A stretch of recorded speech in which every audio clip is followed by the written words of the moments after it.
Hey, how you doing, Charles? Oh, man, I'm doing fantastic. Okay, this is a show where I ask him how he's doing. All right, and if you want, we can just get into what we're doing, or you can say a bunch of whatever you want to say first if you want to. I mean, I'll say what we're doing. Why not? Okay, We'll change it up a little bit. I know yeah, you'll follow it up and throw millions of facts at us because that's your strength on this show. huh? Is coming at us with the facts. You like spitting them facts. We're doing an artist that I've heard a lot about, and guess what, Lee? I've never really listened to much of this guy's stuff. But we're doing Leonard Cohen, Death of a Ladies Man, today on the Yeah, How You Doing Charles show. yeah, So I just gave it away. I've heard of this guy. He's like, and before I turn it back to you, Lee, I mean, to me, I've always felt like this guy is one of those, you got to be smart like this guy. Like, a lot of people seem to like this guy. They come across as smart. They usually like Radiohead and shit like that. hmm. So usually I'm a little like, I don't know about this. But we just did Gary Glitter, for fuck's sake. And that was my choice. So Lee sent this one to me, and I agreed to do anything on the Lee Gersman show. So I don't know shit about him. I would have thought he's pretentious before we did this review. Back to you, Lee. All right. He sometimes makes pretentious people like him, but he himself was just being him. And I mean, he had his quirks, and he's from Canada, and he was known more in Canada as like a novelist and short story writer, and he had a book called Death of a Ladies Man. And I don't know if the stuff on this album was a part of that, but who knows? But he did a few albums back in the day when he just kind of did monotone and there was very little instrumentation, and then he would complain that there was too much, but they didn't listen to him because he had to at least have a buzzing bass in the background, if nothing else, because flies, I guess, don't make enough noise when they're in the control room. But he had people like his music, and there's a few songs that everybody who tried to pretend to be smart also covered. A song that I don't really like much because it just doesn't seem to do much of anything for me. But Hallelujah. I was want to interrupt for a moment, or I mean interject. I'm sorry. I was just asking, was it Hallelujah? No, but Okay, that one, one. that one slightly has more of a point. No, it's Suzanne, and anyway, and then he did a few others that were similar, but he did a few things that were okay. So can I ask? But can I ask? Yeah. Interject here with a question. He was known for minimalist stuff, right?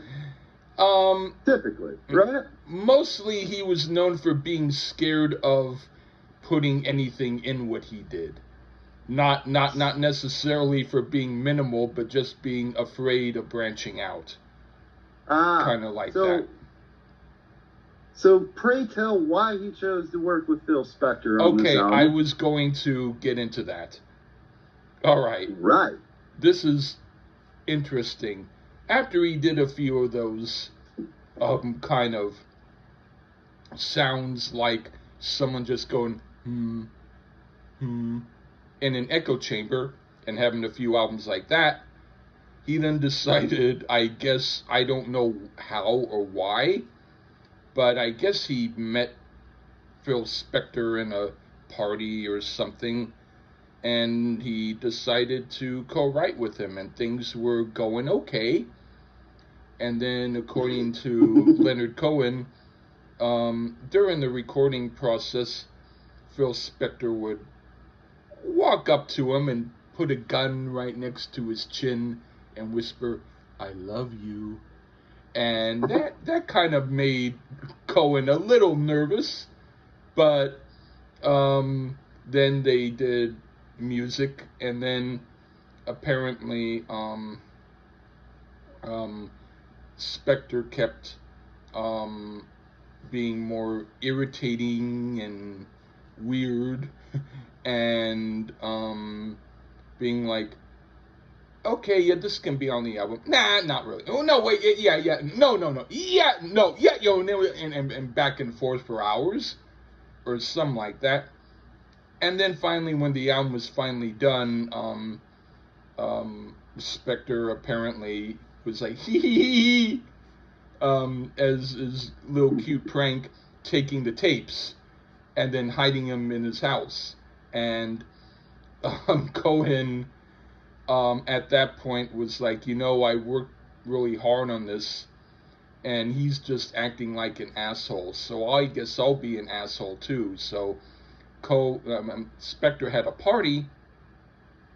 Cohen wasn't invited to it, but he knew that the party was happening, and everybody was partying in like the living room, and Cohen apparently was able to open up Spector's window in his house and searched around and found the tapes and got them, and said like, mess with me, punk. Watch out. So what he did was then he brought the tapes back, and weirdly enough, Spector didn't stop him when he found out about it. He was like, I guess, okay, if you have enough balls to do what you did, sure, you can release it.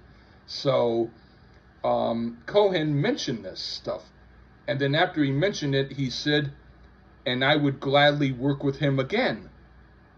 So that was even weirder. I guess it was like the one guy who was kind of weird, paranoid for being too tame, dealing with the other guy who had a weird paranoia against being tame, worked together in an oddly interesting fit. And so it was kind of like Cohen decided, I guess, if he's working with someone as nutty and neurotic as Phil Spector, then it would be okay to have an album with more interesting moments on it, because Spector had a talent, and Cohen, I guess, was willing to branch out of his paranoia against adventuresomeness for one album. And then later he kind of went back into his minimalist stage, but at least with this one album, he was like, yeah, I'll admit this is good. So that was partly why I decided to do it anyway, was because of such strange circumstances behind how it was done. Yeah. That was pretty good. The other thing I read was when Spector initially invited him over, he kept his house at 32 degrees Fahrenheit, and Leonard Cohen was freezing while they were writing this stuff. Well, I mean, I do know a tad bit more about Spector than Cohen. I happen to be overall a fan of most of Phil Spector's stuff. I like the sound of his stuff, typically. Wasn't a massive Let It Be fan, but I loved, like, All Things Must Pass and the stuff he did with Lennon. The Ron Hits stuff he did back in the day, too. But I think Spector has a sound that you either dig it or you don't. That's my opinion on that. Yeah. And, so this album may be trying for some folks. Will it be for me? I don't know. Let's see. All right. How about you start? And then while you talk about it, I'll take a few sips of my drink. Okay.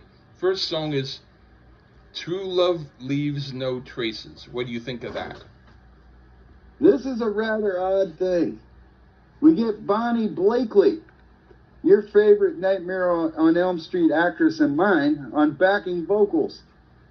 And she was also in Nashville, another great movie. And a few other country songs, I think. And Cohen almost sounds like Keith Richards here. Not sure if that was the goal. And a matter of fact, Blakely's vocals overpower his a bit.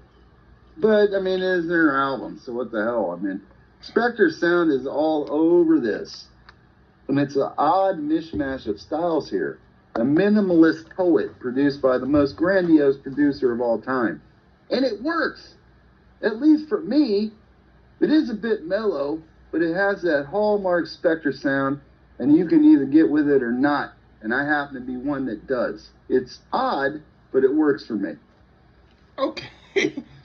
I put, if there could be such a thing as sad tiki bar music, this would certainly qualify.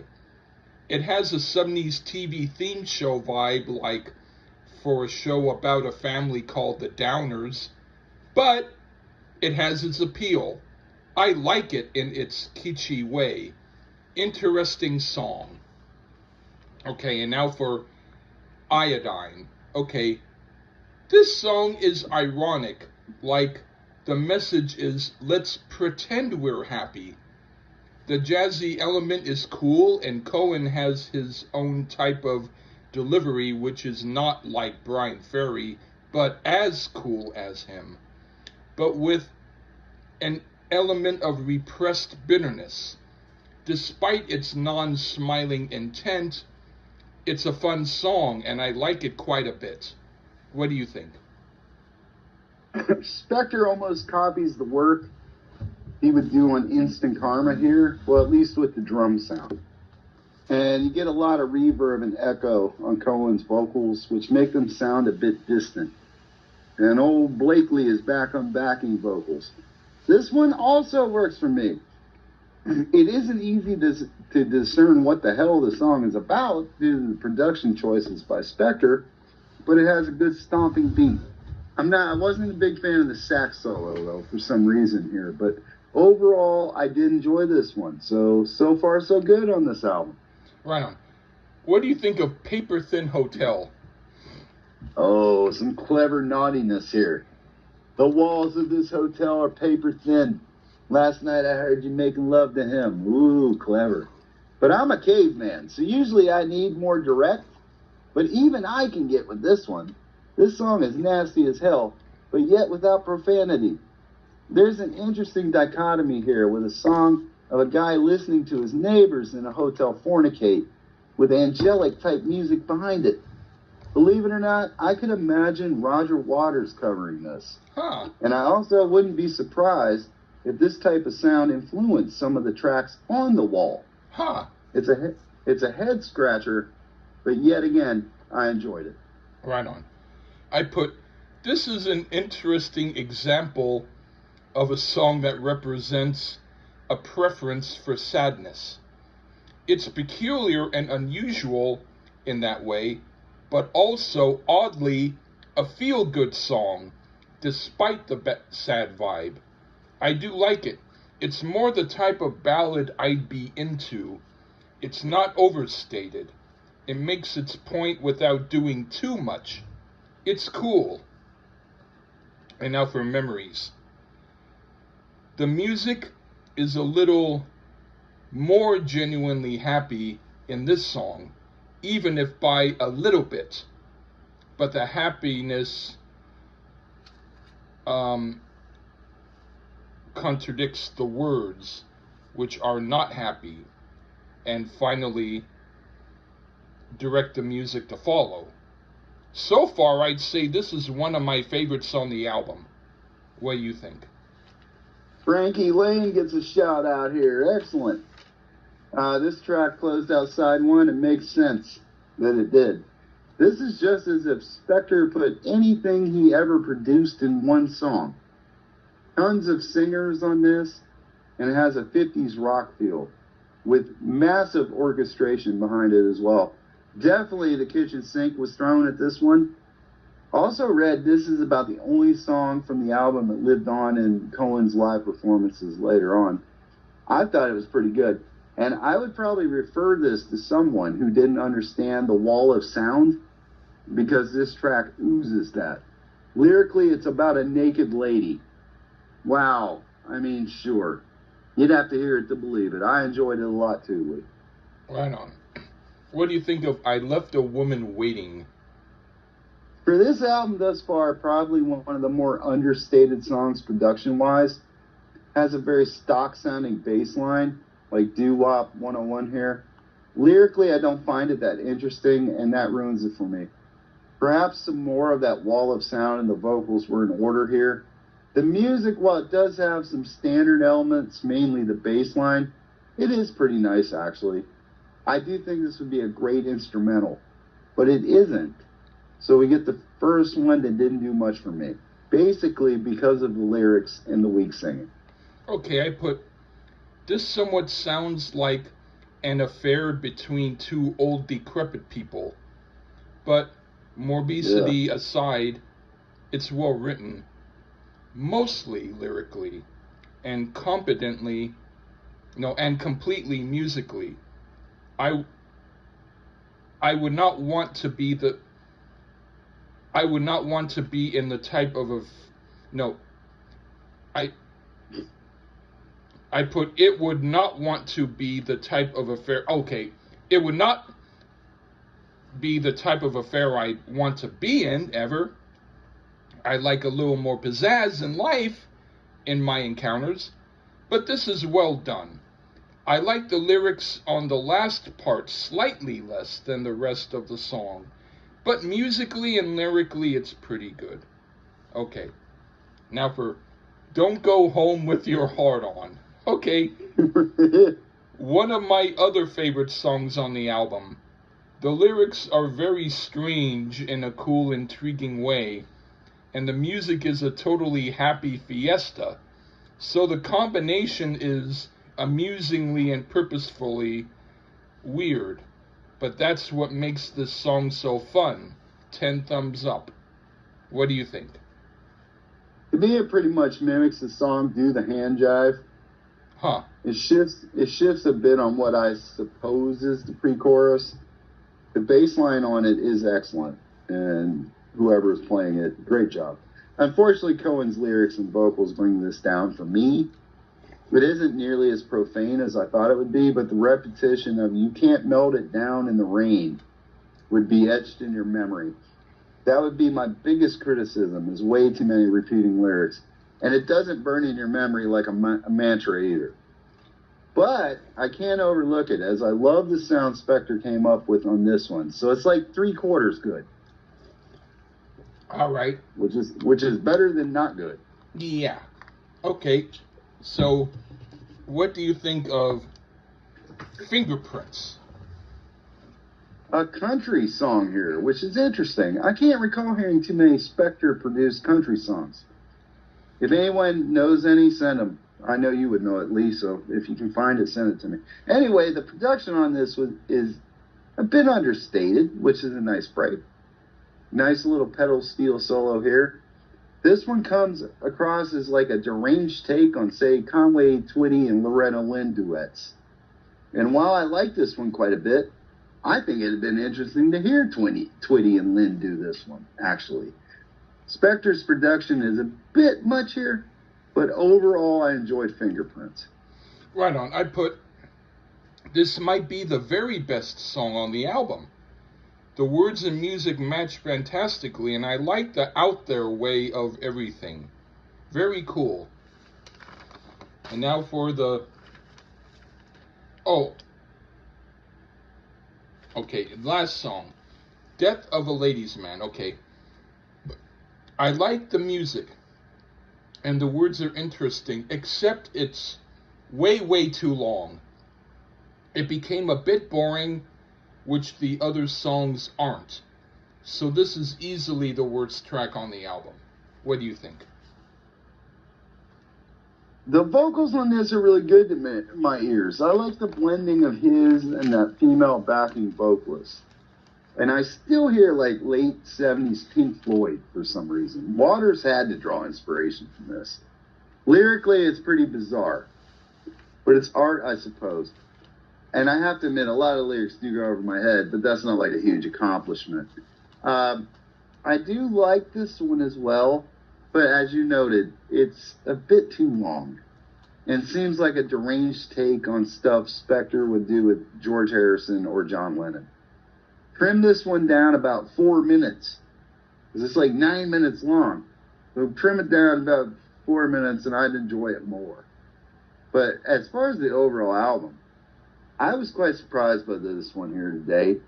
And while I do enjoy the work of Spector, I shouldn't be that surprised, but I will probably be checking out more Leonard Cohen. I guess I'm getting smarter now, thanks to Lee Gersman.